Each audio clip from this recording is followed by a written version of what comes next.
There's one.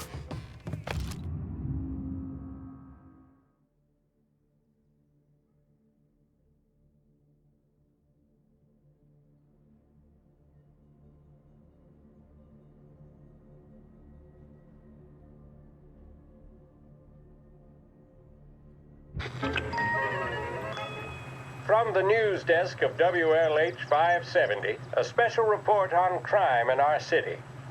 It had been hoped by lawmakers and the general public alike that the end of Prohibition would cut off the mob's air supply. But 2 years since the repeal of the 18th Amendment, it seems to have merely added fuel to the conflagration of crime that engulfs the country. It would appear that removing the conditions that created a new type of virulent gangsterism is not going to remove the problem.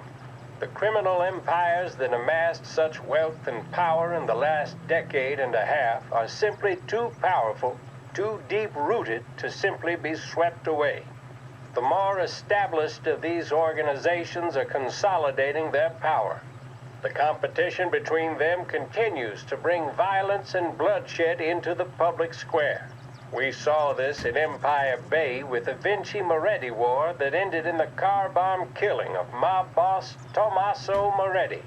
Gangs such as the Vinci family are now, in many cases, highly sophisticated, well-organized international operations.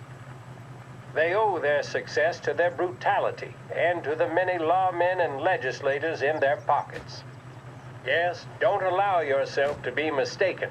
The mob may be the instigator, the driving partner, but the corrupt politician or the dirty cop is the facilitator, and both roles must be played for organized crime to flourish. I've heard it mentioned in certain newspapers that the upward trajectory of the economy would quell the mob's opportunities to exploit police and lawmakers. That, sadly, doesn't appear to be the case. Those engaged in corruption are not doing so to put food on the table. City officials and public servants earn more than most, and did so even at the height of the Depression. So that, frankly, does not wash. Plenty of people far worse off live without sin. As we have seen in Lost Heaven, standing up to the mob can be a dangerous game.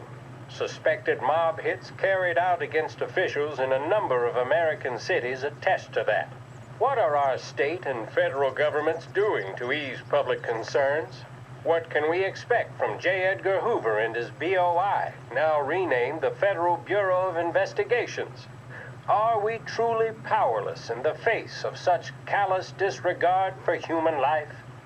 We shall let you know if we ever receive answers to these questions. This concludes our special report.